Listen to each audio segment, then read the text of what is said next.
Welcome to the iNetrepreneur Radio Show. We are so honored to bring you your host, the ultimate celebritypreneur, connecting businesses and celebrities worldwide.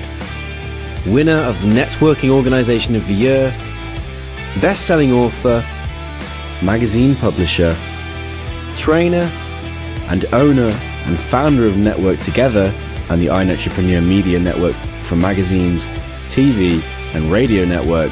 We're excited to bring you your host, Mr. Robert W. Jones. Hey everyone, happy Thursday. It's good to see you again. I got the headset on and we were having just a little bit of technical difficulties getting everything uploaded and online today. So we're starting just a little bit late. Our guest, Brett Cotter, we're attempting to reach out to him to see if we can get him on the show for a little bit today. Really excited about Brett. He's the owner and the founder of Stress Is Gone. You can contact him at Brett at stressisgone.com, and he's at 917-748-4512. We will reach out. If we can't get him today, we'll get him on another show. With that said, I have our editor of The Art of Connection, Buddy Thornton. He's going to be coming on in a little bit as soon as we get him mic'd in. So welcome to the show today. It's a little bit abridged, but you know what? The show must go on. Welcome, everyone. My name is Robert Jones. I'm the owner and founder of the iNetrepreneur Network and Network Together. And we just got through launching an amazing book called 365 Days of Abundance Quotes just a couple of weeks ago. And it hit international best-selling status 67 times. And you can't get better than that. Here's the book, live and in action, with that wonderful gold seal, which says #1 Amazon bestseller. And don't let that fool you. Getting to be an Amazon bestseller nowadays is quite a feat. 12,500 books on average are produced every day through Amazon. And to get #1, #1 in any category is quite a feat. We were #1 in 5 nations. So we're really excited about that. Also, we had a book that came out at the same time, Art of Connection, 365 Days of Abundance Journaling. That book went bestseller. We hit #2. Oh my gosh, we hit #2. We didn't get #1, but you know what? Still a bestseller and such a deal. All the authors that are in the quote book are also in the Art of Connection, 365 Days of Journaling. You can go to Amazon at mybook.to, mybook.to/ Art of Connection number 5.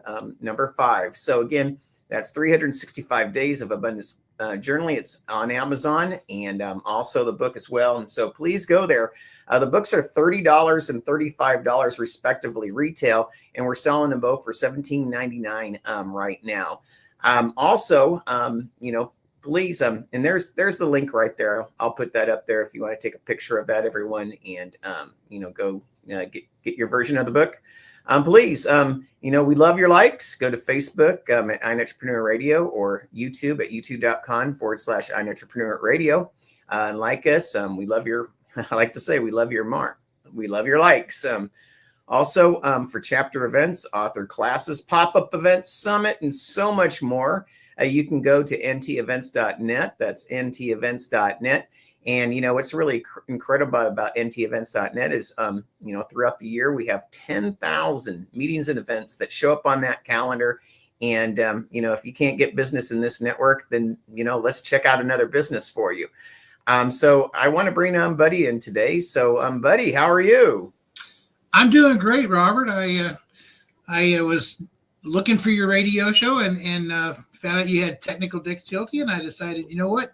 Maybe I can be a stand-in until you can slide on by, and we work together. So why not we go through the high points and the low points together? Well, and isn't that how it is with technology? Sometimes you can put the right wire to from plug to plug, and you can have the antenna go up, and you can have the satellite feed coming in, and you can have the speaker set up, and you can have the software updates, and you can do the code-based change and, everything like that, and the upgrade. And sometimes technology just doesn't always work the way that you want. But, we're here today, and everyone, I am with Dr. Buddy Thornton.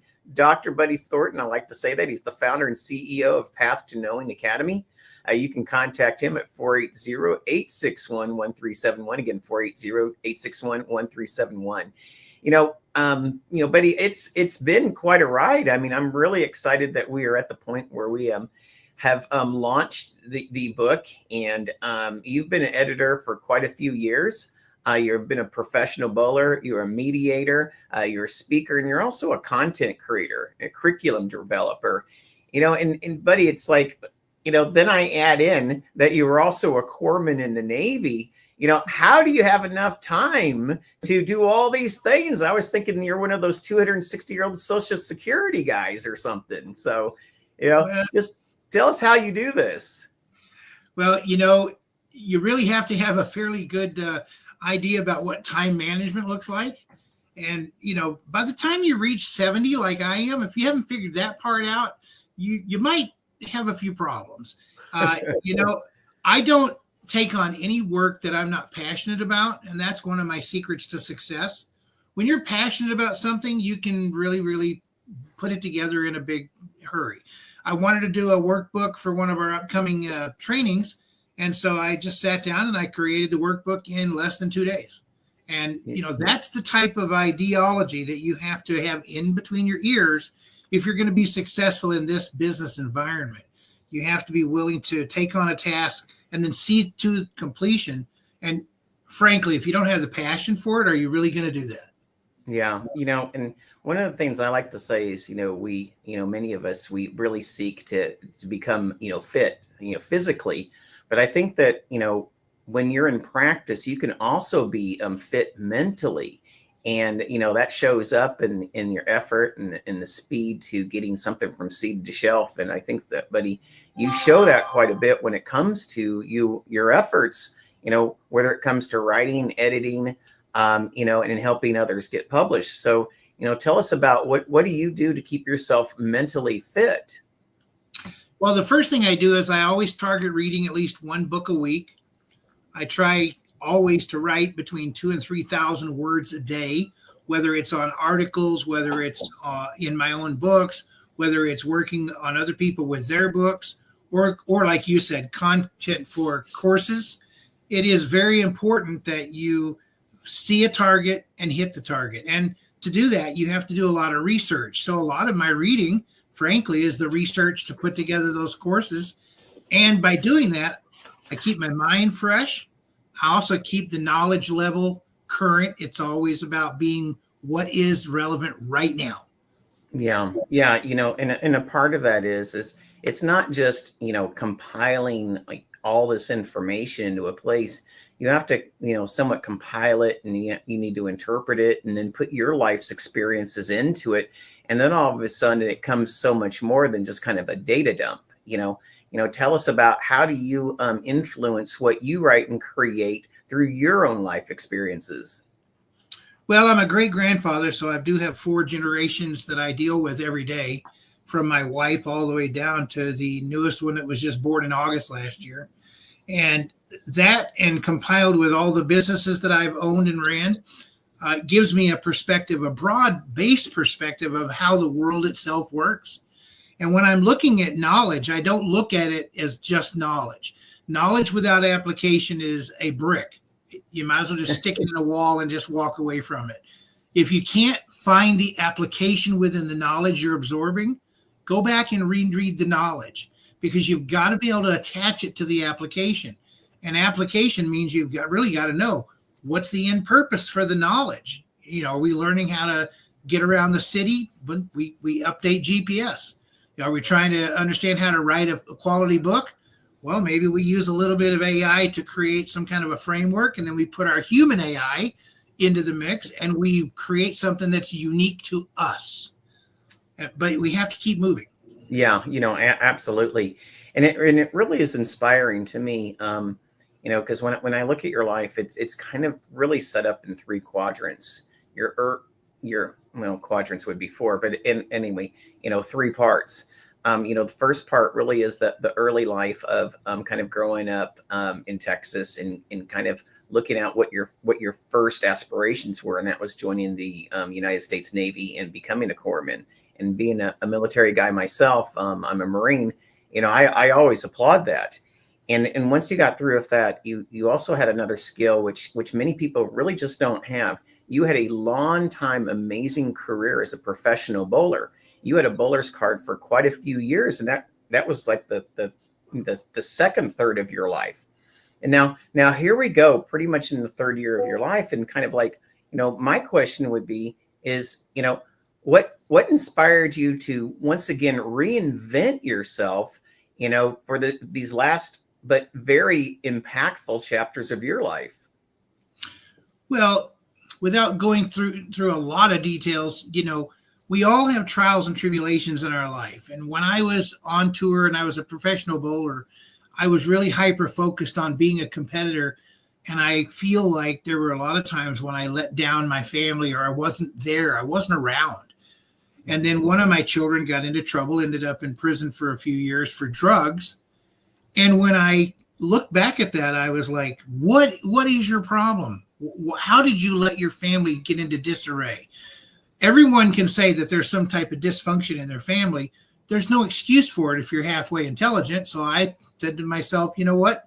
There's got to be a way I can do something for my own family, and I can project that out to other people. So I made it my mission to give back to other people, especially families around the world, a way to connect with their children and stay connected, engaged through co-creation. And that has been the driving force for at least a decade and a half. Yeah. Another question I have too is as you've gone through these years, and I've seen you change even in the last, several years that I've known you. How have you evolved over, let's say, the last 10, 15, and even 20 years into what and who you've become now? Well, early in the 2000s, I was the owner of a logistics company, and it did very, very well. And I sold the client list and shrunk down to a second logistics company that focused only on health, the health side of things. We worked with hospitals, doctors, labs, and things like that. So I micro niched myself down. And then in 2014, I fell and broke my arm. Oh. So it was kind of like instant retirement. Not only was that when I completely left the sports world, but I also knew I had to reinvent myself, because you can't pick up boxes and you can't push carts and do things like that if you don't have two functional arms. Luckily, I'd already gotten the education to be a professional mediator, and I had started on that journey. So I dove into it like I do with everything else, wholeheartedly, got right into it, and it has led me to where I am today. I went through and got my master's and my doctorate. My master's I didn't finish until I was 58 years old. My doctorate in my mid-60s, because, well, the rest of my life was pretty full. And, once I broke my arm, it was like, okay, let's fill some time. And here we are. Yeah. Like I said, I appreciate, there's always, as long as you're living, there's always room in life. And, it's just how we use those choices with our life, and I think that there's some power in that. Buddy, our guest Brett has come on here, but I did want to talk about a couple of things. One is, as an editor and really as a kind of a writer's coach, because you practice that role as well. What I wanted to ask you is, are there any techniques, or are there any ways that you help people kind of get past those blocks that keep them from actually getting to share what's in their mind, so it can be impactful when they write those thoughts for others? I do a free introductory class on how to structure and write a book, a 40,000 word book in 60 days or less. I offer coaching, and I offer obviously hands-on structured learning with the people who really want to engage and are ready to write their books. It's really important to understand that 80 to 85% of people say, you know what, I want to write a book, but less than 2% ever achieve that, and less than 1/10 of 1% ever get to bestseller status. So you really need a coach to get off the mark. I wanted to write a book for years and years and years, and until someone pushed me into that realm, I just didn't do it. Once I was in it, I found out that, yep, I could do it. And so I said, okay, I'm going to teach other people too. Oh, I love that. Again, I'm everyone. I'm with Buddy Thornton. He is the editor of the Art of Connection book series, the last 3 books. And the current book, it's 365 Days of Abundance. It's been an international bestseller, and it's achieved that international bestselling status in 5 different countries and in 67 categories. And I want to remind everyone, when you put a #1 international best-selling logo on your book, it better be #1 if it's produced through Amazon. If you're not #1, they will ban you for a year. And if you do it again, they'll ban you for life. So, being a #1 out of 12,500 books on average that are published every day through Amazon, that is quite a feat. Less than 1%. In fact, only 0.7% actually achieve that seal that has the #1 designation of international bestseller on it. Again, I'm with Buddy Thornton. He's the founder and CEO of Path to Knowing Academy. You can contact him at 480-861-1371. And of course, I say that so many times because I love, all the bots pick it up and they transcribe it. So I want to make sure that they can locate you, Buddy. Any other good ways to find you? Yep, you can get me at buddy.thornton@pathtonowing.academy. And Path to Knowing is all one word, as it says on the screen. And, I answer all emails. I answer all phone calls. That's my life. And if I can't help you, I will find somebody who can. I love that, Buddy. Stick around. We'll do a little huddle with Brett, our next guest coming up. I'm really excited to have him on. We're going to take a little break, and we'll be right back on, everyone, with Brett Cotter. Thank you.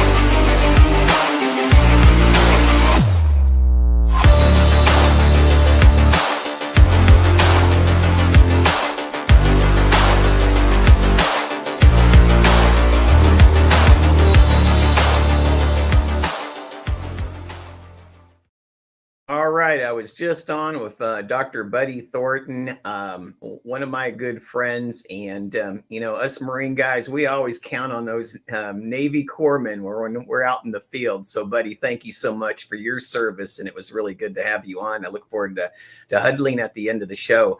The next person, I'm really excited about bringing him on as well. And, Brett, it's good to see you. I still remember the first time we talked, and I was just like, man, we were just going to talk a few minutes, and all of a sudden minutes turned into, we're hitting an hour, and I thought, man, I got to get this guy on the show. So I'm really excited that you're here. How are you doing today? I'm doing great. Thanks so much for having me on. And it was great to be backstage, listening to you and Buddy chop it up. It was really fascinating. Thank you so much. Great individual. I'm with Brett Cotter. He's the founder and owner of Stress Is Gone, not Stress Is Here. You can contact him at brett@stressisgone.com, or you can call him at 917-748-4512. Again, Brett Cotter is the founder and owner of Stress Is Gone. And, Brett, this is the first time you've been on the show, and I really like to get a little bit of your who and your why before we just dive into, what your what and your how. And so, just tell us just a little bit about maybe a little bit of background, like where you were born and grew up and what family life was like, and maybe even a mentor that you looked up to that kind of helped set the platform for your life. Yeah. So I was born and raised in Bayside, Queens by a hardworking single mom with my brother, John. Went to Catholic school, went to Sacred Heart in Bayside, and then I went to St. Francis Prep in Fresh Meadows, and then I went to SUNY Albany for college. I always had a fascination with psychology.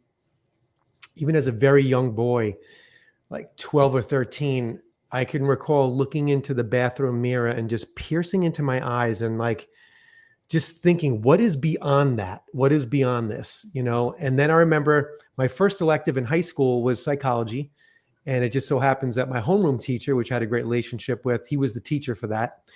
And on the first day of class, I asked him a question. I said, my uncle, who is also, he was a Vietnam vet, he used to hold me over a bridge by my ankle upside down and pretend that he was dropping me, right?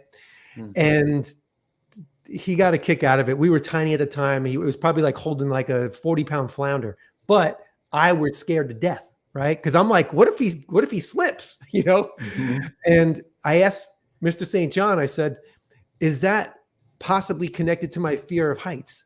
And he said, definitely.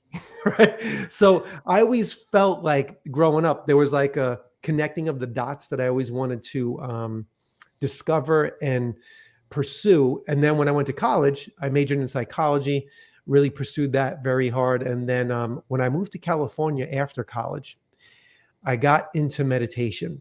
And then I realized I had a major personality and relationship pattern that I wanted to heal. And I realized when I got into meditation that in my 18th month, around the year and a half mark in my relationships with women, I would get very jealous, right? Mm-hmm. And I was just around that mark, and I started getting jealous with a woman that I was in a relationship with out there, and I didn't want to ruin it. So I got really lucky. By a crazy sequence of events, I came across a healer in Sedona, Arizona, and within 5 minutes, he surfaced the original traumatic memory from when I was 5 years old that was at the source of the jealousy. So what happened in this 90-minute session? All the jealous feelings came up. Then they released. Then the anger and the rage underneath the jealousy came up and released. Then the sadness underneath the anger came up and released. And then the fear of abandonment came up and released. And after that day, jealousy never ruined another relationship in my life. So that happened in 1999. And ever since that session, I have been going after this work and understanding myself and understanding how this process works of deep emotional healing and how it can happen a lot faster than we actually think. Well, and it's really interesting because what you're talking about is something that happened very long ago. And it's amazing to me, the body, the mind, the spirit that evolves around us and in us, how it can store onto things, and we'll pack them away for forever if we're not tapped into and dealt with it. And and wouldn't you agree that one of the things that people do is we have a certain amount of resiliency, but in saying that, resiliency can work against us sometime because it's trapped in us and it does need to be released, doesn't it? Yeah. So the resiliency, when we're fighting against anything, we're causing friction. And the healing energy that came through that day was unconditional love that this healer helped me open up my heart to heal my own pain. Right. Yeah. And the love was always waiting to come back to me. And I feel that the love is waiting to come back to humanity. It's just a matter of pulling out our core traumas and then calling in the light to open up our heart. And that's what I do today in our retreats, in my coaching. And I train trauma recovery coaches and suicide prevention specialists that help serenade the deep pain from the back of the subconscious, and they help people release it. And the releasing is an acceptance, it's a forgiveness, and an unconditional love. There's no friction in it. Well, and that's something else that I kind of want to bring out. When you work in these occupations that are very high stress, lots of pressure, where fear really surrounds you. I was in the Marines. I was in high stress situations in combat. My mind is storing millions upon millions of just, how would I say, like thoughts and emotions and feelings, every second. And, and you can't help but like try to block it out. But at the same time, it's still being absorbed and taken in. And I say, all these things are like knife cuts, and these knife cuts add up and they add up and they add up, and they can add up to the time where it just becomes, quite an amount of insurmountable stress. And with some, it shows up in the book behind you in PTSD. And for those who have never experienced these, elongated times, of stress, PTSD is as real as the sun comes up each and every day, isn't it? It is more prevalent than we think it is. There is secondhand stress and secondhand PTSD. My father was a Vietnam veteran, Marine Corps veteran, and also a New York City firefighter with Ladder 30 and Rescue 3. So his PTSD started long before that, right? His PTSD started when his mother passed by suicide when he was very young, and then his father turned to alcohol, right? So his PTSD started very young. And when I went back into the ancestral component of my jealousy problem, there was a component there, right? The fear of abandonment. How do you think my father felt when he was 5 years old and his mother was passed away, right? An abandonment, a fear of abandonment of love, a disconnection from love. And that was ingrained and hardwired into my body. So we experience stress, trauma, emotional pain just from going through life, right? We're just people, and we are unconsciously bumping into each other, pushing each other's triggers and buttons all the time. Even if you just think about your wife, your spouse, your husband, your child, right? Your brother, your sister, your parents, we're doing it all the time. Like, we're pushing each other's buttons. It's not just strangers, right? So when I step back from that, I say, what's happening? And I feel the universe has set up humanity this way for us to push each other's buttons, to let the pain come up and unlock and release. The only issue we have is that when the pain comes up, we identify with it, we hold on to it, we focus on it, and then it creates more pain. So it's really learning how to let go. And part of my question always is why are we trained for pain and not necessarily trained for love? We were never taught how to let go of stress, how to handle anxiety, how to deal with our own emotional pain. Think about that. That is such a core component of life. It's almost like breathing, eating, brushing your teeth, to be able to understand, hey, how do I handle stress? The average person has over 50 mini stress reactions a day. So you think that this would be something we would learn in kindergarten, 3rd grade, 4th grade, 5th grade. When my son was still in a high chair, we were teaching him how to sink his chi, which is a qigong exercise where you breathe in, you put your hands up, and then you exhale. So he was doing this when he was throwing food around from his freaking high chair, making a mess. We'd say, sink your chi, and he would go, right? So anyone can learn these techniques because our body is waiting for the relief. Every cell in the planet is pre-programmed to get to homeostasis again. So when we actually learn how to let go, the body's right there with it. It's the mind. It's the mind that always focuses on the pain, that's always focusing on the worst case scenario, that kind of brings us down that rabbit hole. So once we train the mind how to let go, it becomes easier and easier to let go of emotional pain and even physical pain.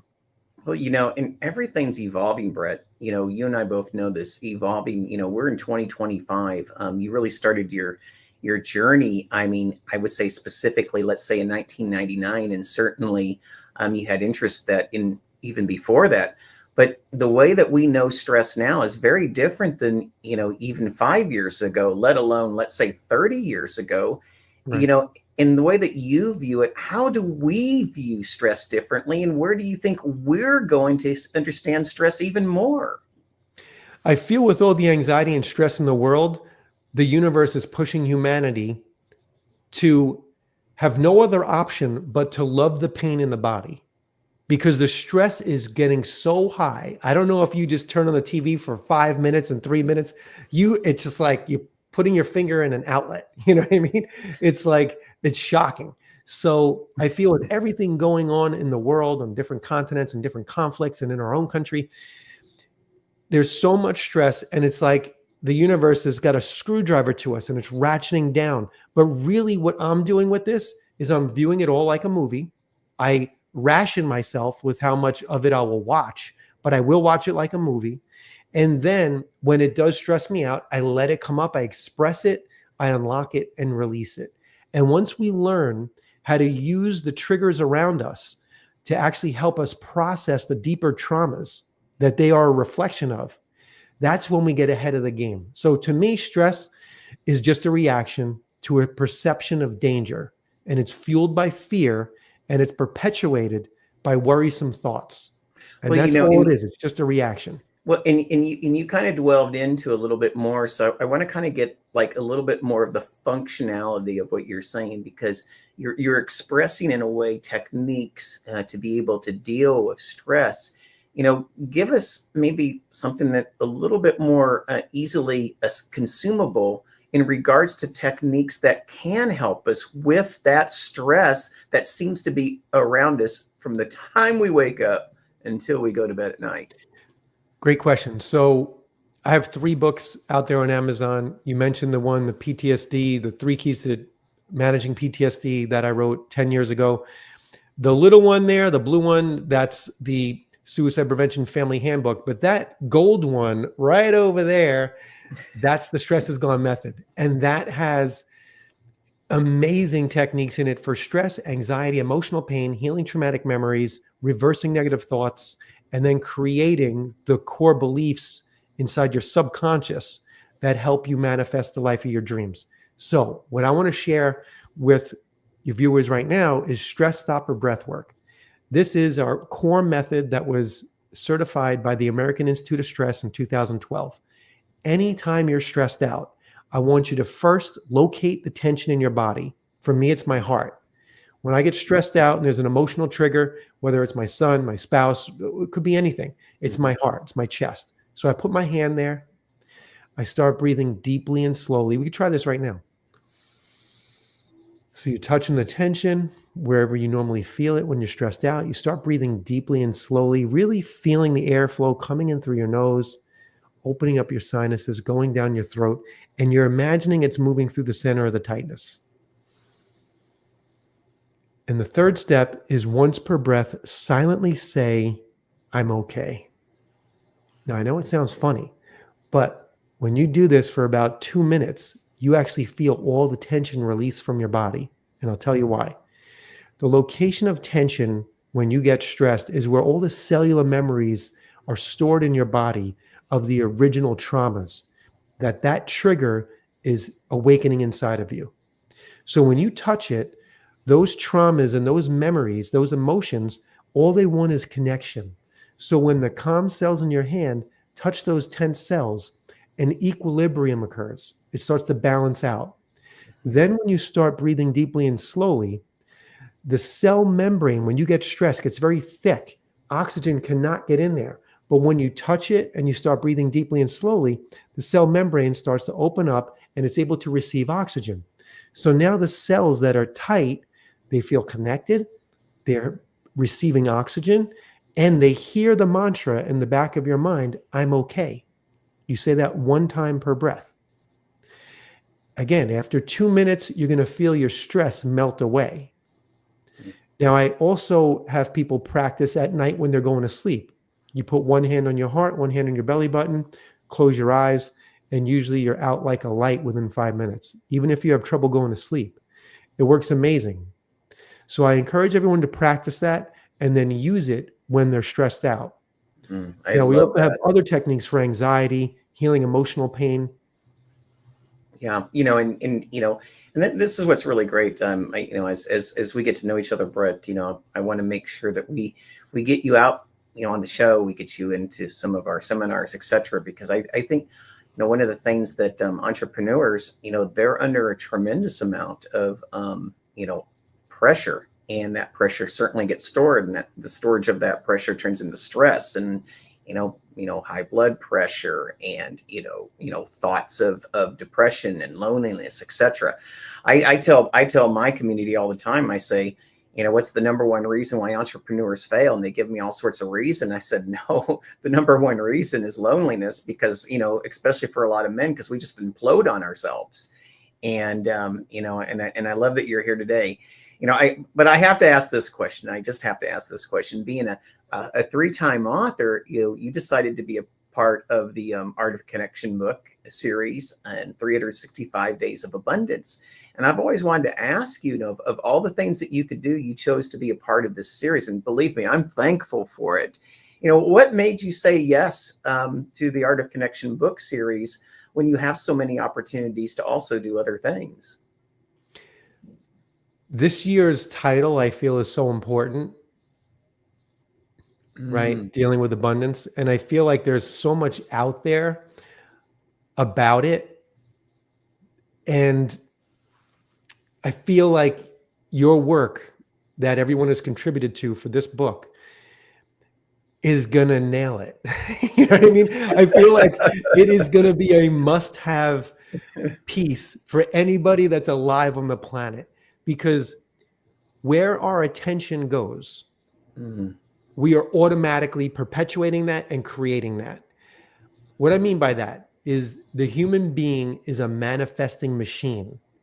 Every moment, our thoughts and our emotions are throwing paint on the canvas of the next moment. We are creating it without even knowing it.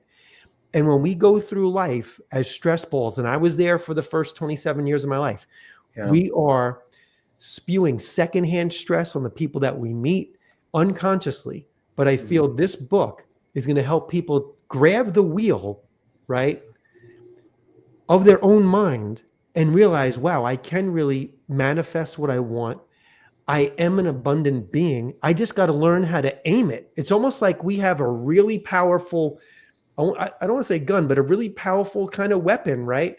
And wherever we aim it, that's what's being created, whatever our mind is focused on.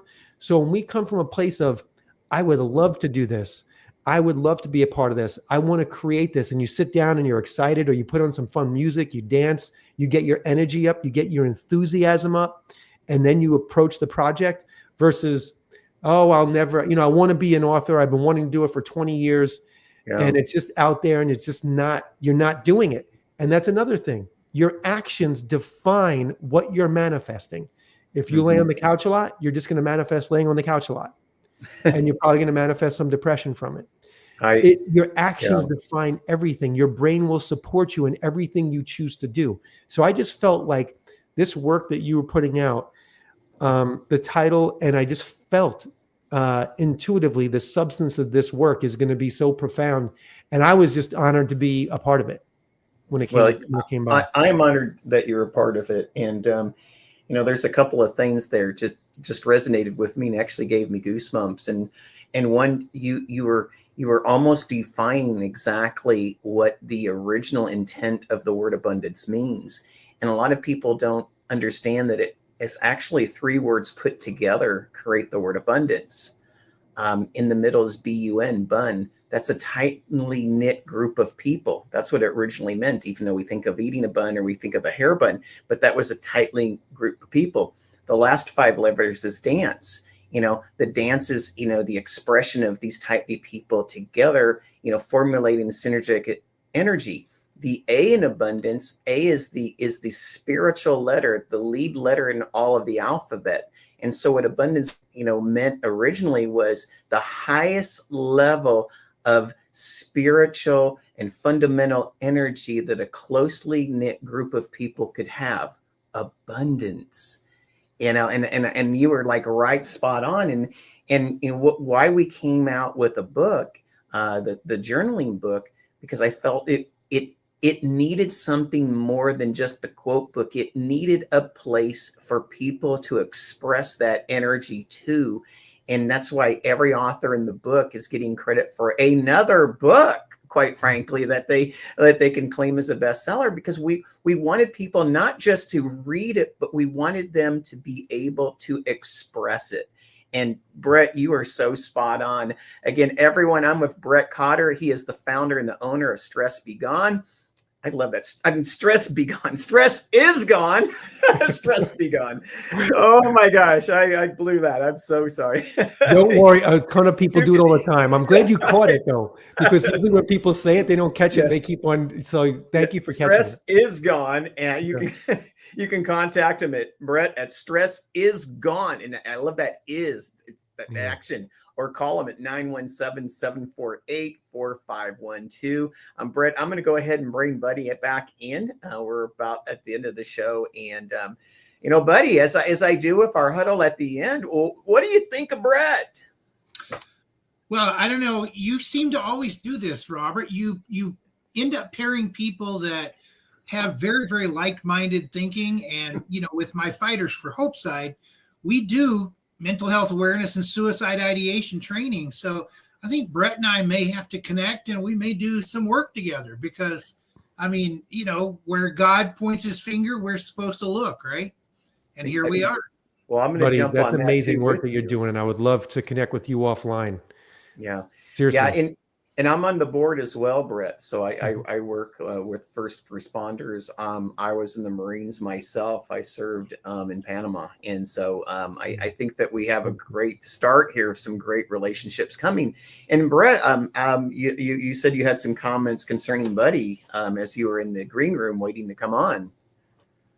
Yeah, I was just really delighted just to be able to sit back there and watch you two do your thing. And yeah, I just want to learn more about the Fighters for Hope and the work that Buddy's doing. Yeah, no, absolutely. Well, I really appreciate you both coming on and Buddy standing in, and Brett, you came on, and see, you did it without stress. And I want to say, it relieves me of all the stress on my end when my team is trying to properly put the plugs back together and restart the software. And I don't know, get the hamster out on the wheel to start promoting energy. I don't know what goes on, but it's really great to have you both here today. And, I like to say this to my guests, kind of like Doritos, we can always make more. And that means we have more shows to have some fun on. You guys both have a great day, and we will talk again soon. Thank you so much. Great to be with you both. Thank you. All right. Two outstanding gentlemen, Dr. Buddy Thornton and Brett Cotter, on the show today. I really feel like there's going to be some great things happening. I remember we are here each and every Thursday from 2:30 to 3:30 Arizona time, and we're in that crazy state where the time never changes. So be aware that this weekend coming up is when we go from daylight savings time, I believe, to standard time. Each and every one of you have a great, safe week. And if you're coming out there, I cannot wait to meet you in New York City and Washington, D.C. Everyone take care until we see you on the flip side. Thank you. You've been watching the Iron Entrepreneur Show, a production of the Iron Entrepreneur Radio Network with host Robert W. Jones. Join Robert each week as he visits with new and exciting guests who inspire, teach, and mentor entrepreneurs worldwide. Follow Robert each Thursday at 1:30 p.m. Pacific, 4:30 p.m. Eastern, and 8:30 p.m. Greenwich Mean Time.